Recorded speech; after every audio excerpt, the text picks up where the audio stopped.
Hello Pokemon fans, I'm Professor K for the Pokemon Evolutionaries, and today we are back with another Deck Tech Thursday, and this time we're going to be profiling a brand new deck straight out of Fates Collide. I promise you guys there is no more Trevenant break here. It's done, it's over with. I know you guys are tired of seeing the item lock decks, and we're going to do something completely different and go the other direction entirely. It is still somewhat of a, well, I don't know, I guess I'll leave the surprise for you guys.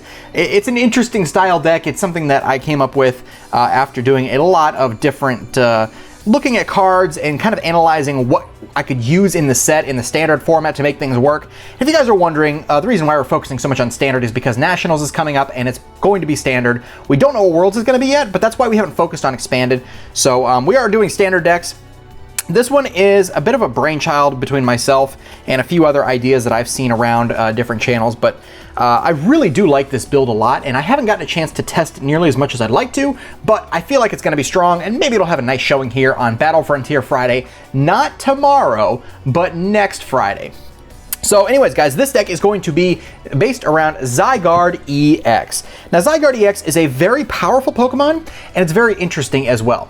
So we're going to take a look at how many I have here. We've got 3 Zygarde EX. I got 2 of the promo and 1 of the set, just because I only have 1 of the set for some reason. I don't know why. And I have 2 of the promos, but this card is really cool for a few different reasons.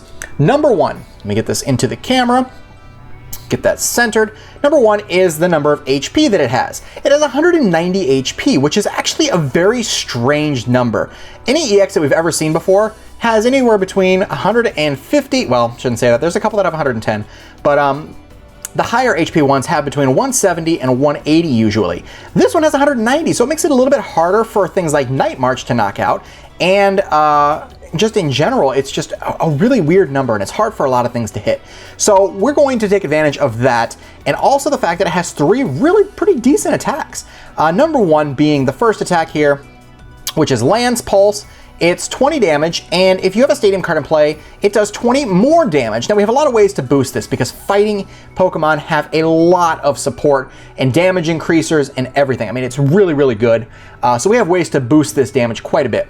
The second attack that we're going to focus on here is Cell Storm, which does 60, and we can heal 30 from this Pokemon, which can be really beneficial, especially if it's a deck. If you're playing against a deck like, say, Trevenant Break, they can only spread 30 at a time. So if you keep using Cell Storm, you're going to keep healing off of this one at the very least.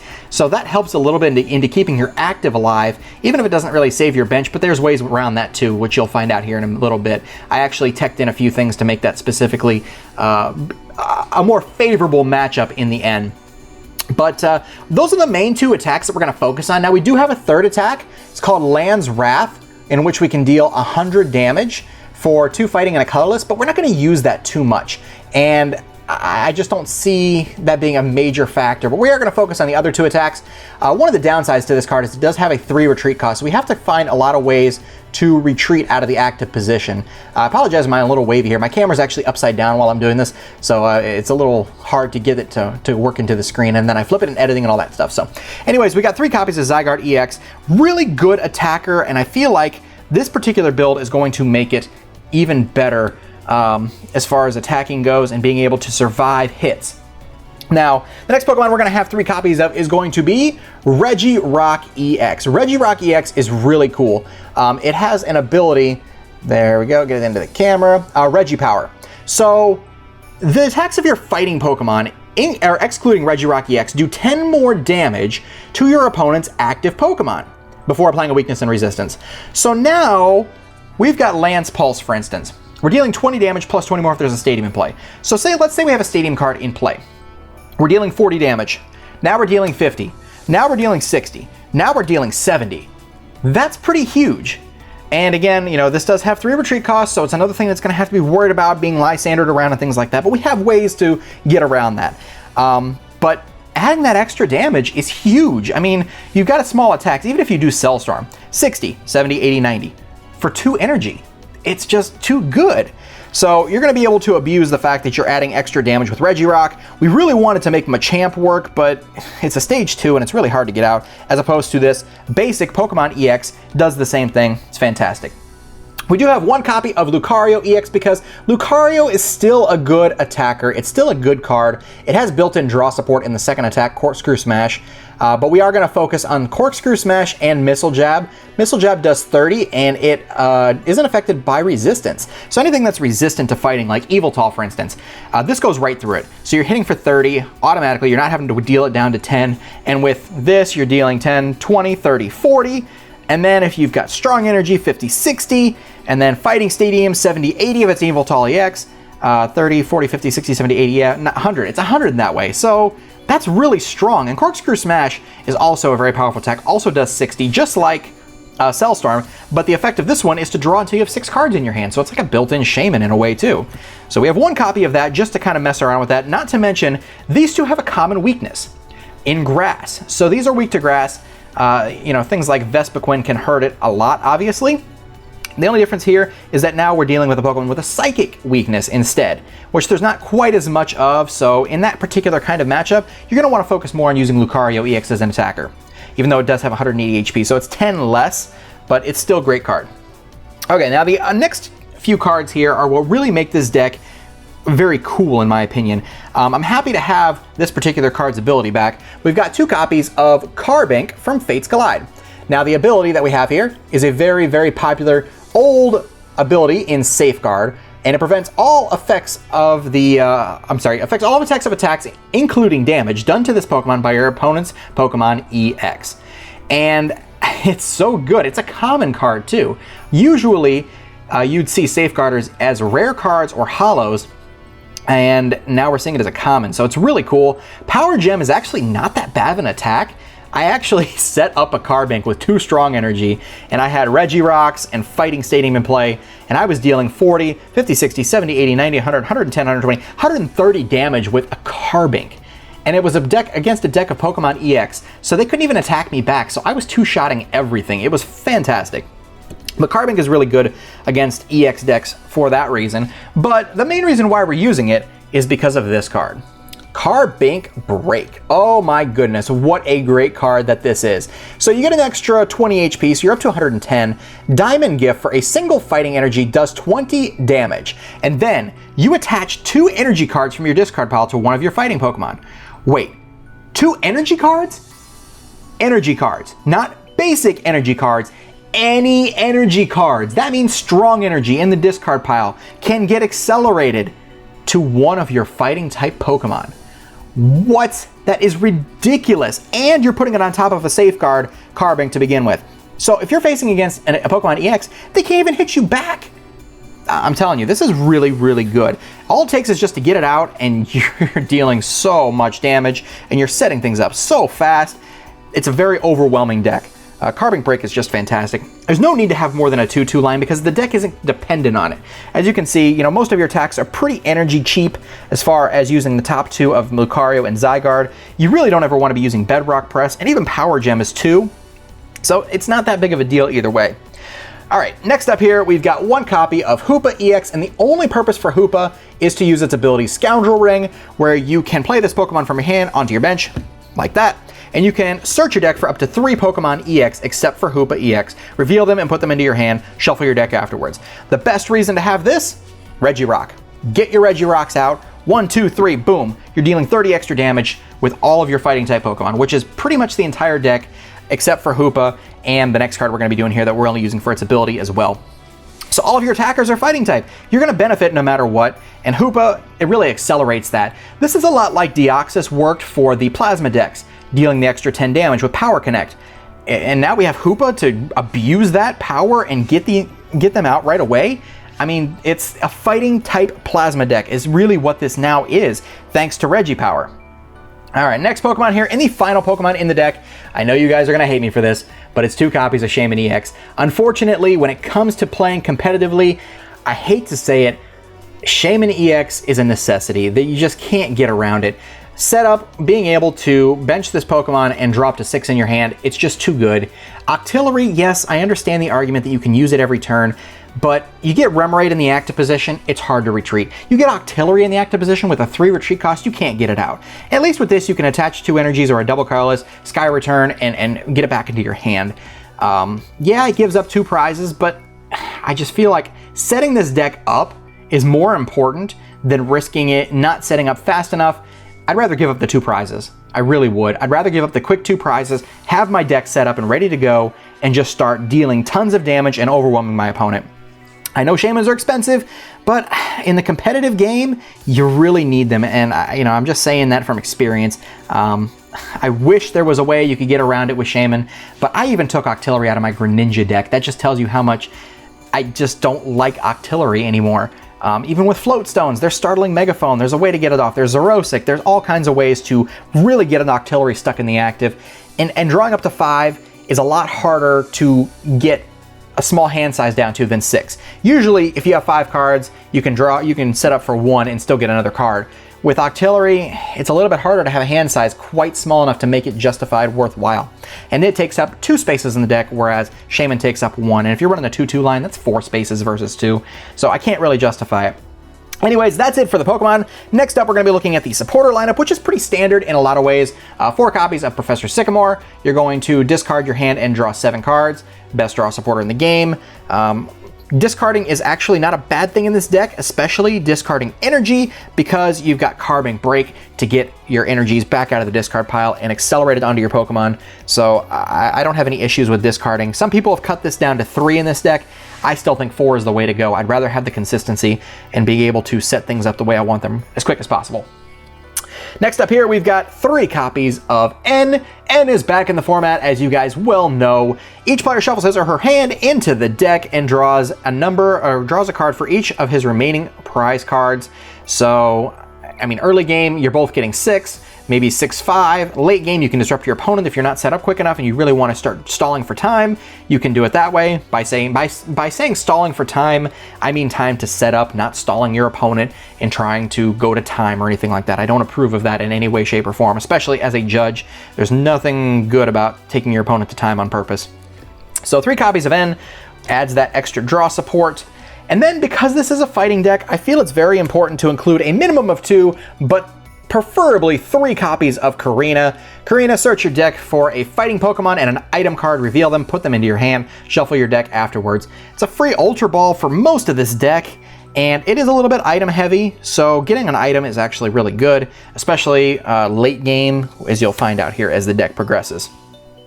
We have 1 copy of Lysander, because every deck should have at least 1 copy of Lysander. Being able to switch one of your opponent's bench Pokemon with their active is very strong, and there's just no reason to not have a Lysander in pretty much every single deck.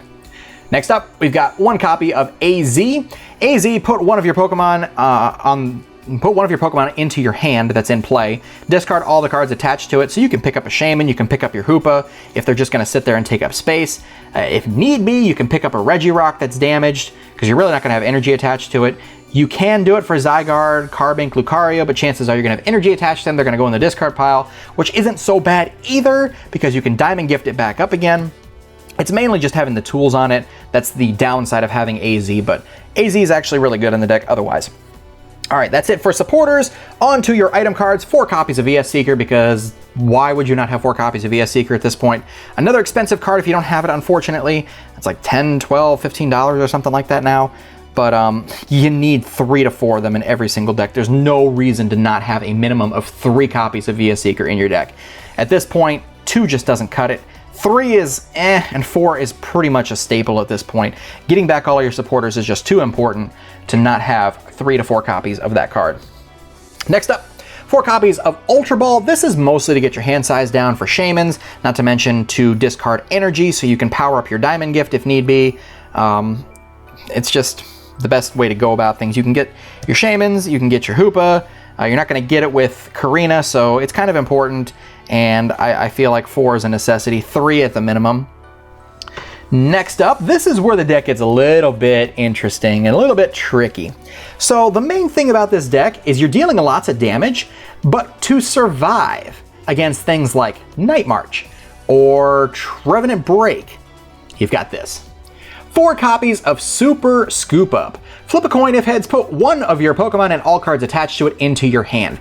Low cost energy attackers. This is why this is huge. Provided that you can use your items, you're not stuck in item lock or anything like that. You've got a Zygarde that's about to get knocked out. It's got 2 energy on it for Cell Storm.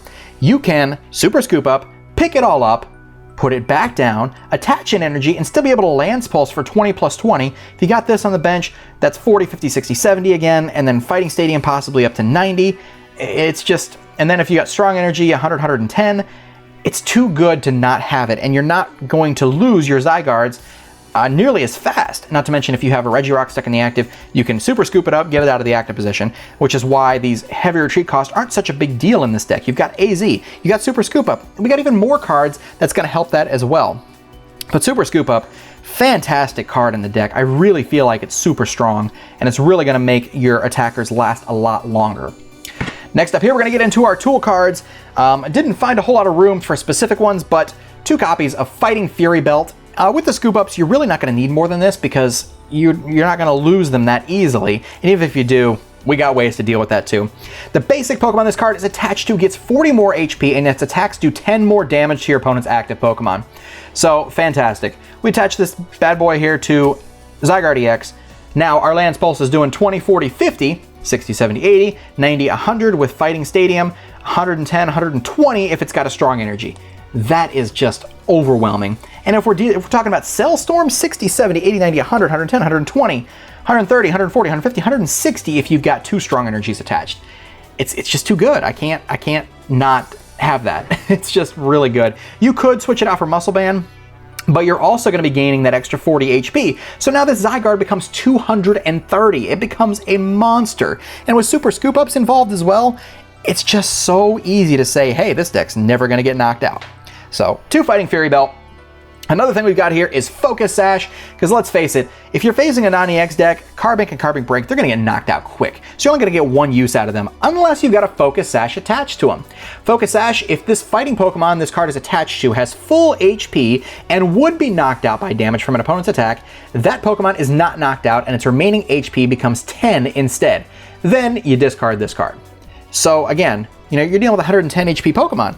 If it gets knocked out, you're only getting that 1 use, and it was pretty much all for nothing. I mean, it takes time to build that up. At least now you'll get 2 uses out of it with a Focus Sash attached to it. Not to mention, if you're facing against Night March, you don't have your Fighting Fury Belt yet on your Zygarde or your Lucario, you can attach your Focus Sash, get an extra turn out of it, maybe hit the Super Scoop Up, pick it up, or an AZ, pick it up, and you'll be good to go again. So, I mean, geez, in fighting decks, I don't see why you wouldn't have this. And in a deck like this where you're trying to stay alive all the time with Scoop Ups and Focus Sash, it's too good. All right, next up, we got 1 copy of Floatstone because, as I said, things can get stuck in the active. 3 retreat costs on this guy, 3 retreat costs on this guy, 2 on this guy, 1 on this one, 2 on Hoopa. Attaching a Floatstone to any of them at any given point, it's not quite as risky because we have other ways of getting our Pokemon scooped up or picked up or moved out of the active position. So starting a Megaphone is not such a big deal. I don't think having 1 copy of Floatstone is a bad idea. You might be able to try to get 2 in there. I had 2 originally, but I decided to take it out because there's just so many ways I can get myself out of the active position, and I'll probably hit that regardless. More switching cards. We got 1 copy of Escape Rope.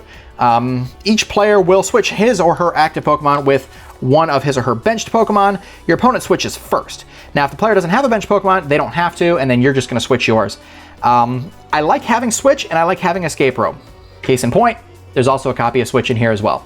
So you can switch your own with Switch, and then if there's something in the active that you don't like, Trevenant Break perhaps, you're not playing your item cards. Well, actually you can if you got Escape Rope anyways. I shouldn't even be saying that.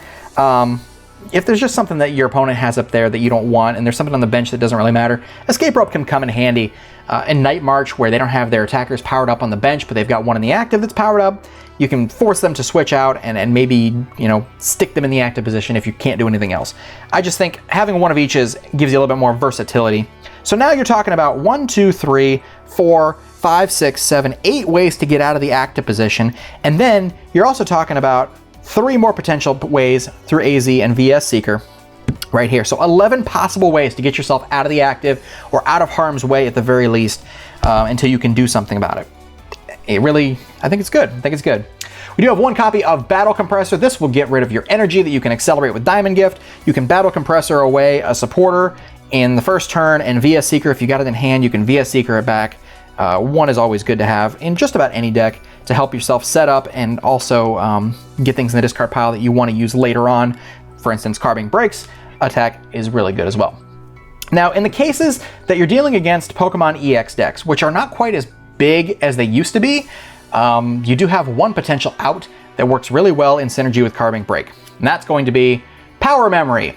This is this format's G-Booster, except for it's not an Ace Spec card. You can run as many as you want, and it does not go through everything. It just deals 200 damage for 2 fighting and a colorless. Discard 3 energy attached to this Pokemon. So basically, you can attach this thing. It has to go on a Zygarde EX, by the way. You attach it to Zygarde EX. Say you've got your 3 energy attached. You can use All Cells Burn for 200, maybe 210, 220, 230, 240, 250, 260, 270, 280, 290, 300, 310 maximum damage, potentially. 310, my goodness. That's going to knock out every single thing in the format. And then you're going to discard all your energy. Next turn, you can promote your Carbank. You can Diamond Gift, get 2 energy back onto it again, and then attach for turn, switch out somehow, and start dealing 200 damage again if you have to. It's just, I feel like it's important to at least keep one of these in the deck as ways to deal with high HP Pokemon, because you're not always going to hit the highest numbers, but you are two-shotting just about everything no matter what. We have 1 copy of Eco Arm. The main reason for this is because we're only running 2 Fighting Fury Belt, 2 Focus Sash, and 1 Float Stone, and also your Power Memory. So if you have to discard it, this will allow you to shuffle 3 Pokemon Tool cards from your discard pile back into your deck. I feel it's a good out if you happen to have to get rid of something early, or if something gets knocked out unexpectedly with the tool card, or if you have to AZ something with a tool card, at least you can get it back into your deck that way. Now, the next thing it's a bit troubling because you have a lot of Pokemon in the deck. You need a lot of bench space, obviously. You want to have 3 Regirock on the bench. You want to have 1 Zygarde on the bench, 1 in the active. You're also going to want to have a Carbank Break in play. Maybe you've got a Shaymin down.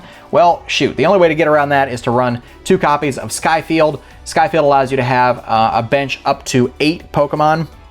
So, now you can keep 2 Zygarde on the bench, 3 Regirock, that's 5. You got a Carbank Break, that's 6. You got a Shaymin, that's 7, and it allows you to put something else down, another Shaymin or your Hoopa, probably your Hoopa actually, and you don't have to worry about it quite so much. And if your stadium gets bumped, so what? Who cares? Your stadium gets bumped, it is what it is, and you lose out on your Shaymins that you have to put in the discard pile. Your Hoopa you put in the discard pile.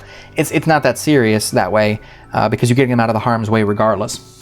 As I was stating before, talking about Fighting Stadium, we do have 1 copy of Fighting Stadium. Again, we're not in quite as big of an EX-heavy format as we were before, but this does deal 20 extra damage to your opponent's Pokemon EX.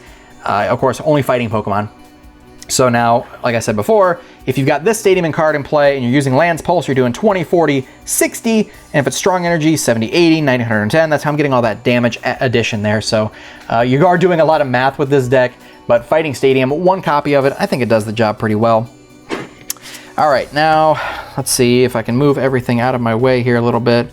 Since you guys can see everything and we've already talked about everything, I want to be able to get my energy out onto the field so you can see how many of what. All right, obviously, we're going to run 4 copies of Strong Energy because why wouldn't you in this deck? This card is just so good. For fighting Pokemon, it can only be attached to fighting Pokemon, and if it does, it provides 1 fighting energy and deals 20 extra damage for all of your fighting Pokemon's attacks. Fantastic. I mean, wow. Damage increasing is amazing, and in this deck, you're talking about a lot of damage increasers. You got your Strong Energy to increase damage, you got your Regirocks to increase damage, you got your Fighting Fury Belts to increase damage, Fighting Stadium to increase damage. It gets out of control, it really does.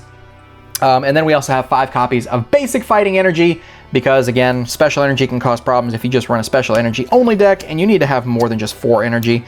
I think 9 does the job because this isn't a real heavy energy reliant deck. You're going to focus on 2 energy attacks. That's basically what you want to do the most of. And in an emergency, you can do 3 with Power Memory. You can Bedrock Press if you have to. Somersault's Kick and Land's Wrath, basically the same exact thing.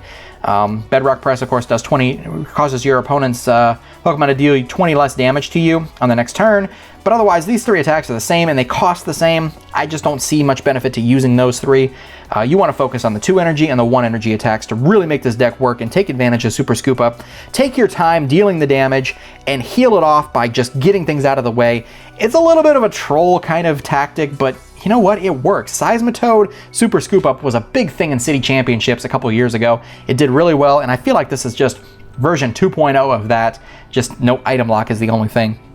Anyways, guys, this is my version of the deck. You guys can do with it what you will. You know, this is just opinion-based only, but this is what I'll be using to face off against N next Friday. Not tomorrow, but next Friday for Battle Frontier Friday. I have an idea of what he might be building, but I'm not going to spoil it for you guys. It should be a really good matchup, though, I think. I think it's going to be really, really good, and it's one you're definitely going to want to stay tuned for. So hopefully you guys did enjoy this video. If you did, be sure to hit that like button, comment down below, and of course subscribe for more TCG content here on the Pokemon Evolutionaries. We have so much more stuff coming your way. Obviously new sets are pretty much faded out by now, but as far as competitive TCG, we try to keep things fresh. I promise you guys, no more Trevenant break decks for a while. But this should be a good one. I'm really looking forward to facing off against N with this deck. I'm really proud of this build. It's probably one of the more creative decks that I think I've come up with. So I'm really happy with it. And well, let's see how we do. Hopefully we keep our streak alive, but if we don't, you know what? Hey, can't win them all. Anyways, guys, that's going to do it for today. Like I said, I hope you enjoyed the video and learned something from it. And if you don't like the deck build, hey, feel free to change out whatever you want. Make the deck your own. That's the purpose of Deck Tech Thursday, just to give you guys an idea of how a deck should be built. And you guys can do with it what you will from there based on your own preferences. So anyways, guys, that's it for today. I'm Professor K for the Pokemon Evolutionaries. We'll see you guys in the next video.